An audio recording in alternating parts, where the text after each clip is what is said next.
What kind of God do we want in our lives? A God who is very generous. Do we want a God who is very, very generous? The good thing is we don't get to choose, right? God is who he is. And God is incredibly generous. This parable that our Lord tells today reminds us of his generosity. As the landowner goes out at several times throughout the day to hire in the workers and then gives them all the same wage at the end of the day.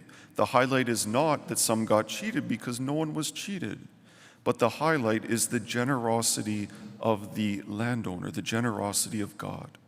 And the line in particular maybe that jumps out to us is, "Are you envious because I am generous?" Are you envious because I am generous? For us, we know, right, in our own lives that God has been very generous with us. We've received many graces, many gifts that we do not deserve, but God just gives because he loves us. He gives out of the generosity of his heart. And so with that in mind, we want to be careful. There's a warning in this parable today that we don't succumb to envy or jealousy, that we don't look out at others and despise them because of God's love for them. Rather, if we are to have the heart of God, we should rejoice, right? When others receive blessing and gifts, even if we don't get them and we've been praying for them, we should rejoice and be glad because God has blessed them.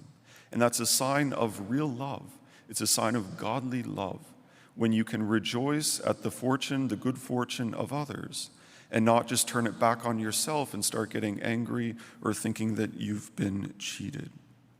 And so today, let's examine our lives and maybe look for those things that come to mind, maybe where a little bit of jealousy or envy pops up, and then just to try to turn that into rejoicing, to say, God, you are so generous. I'm so glad for you being generous here and also for your generosity for me in my lifetime as well. Are you envious because I am generous? In the name of the Father, and of the Son,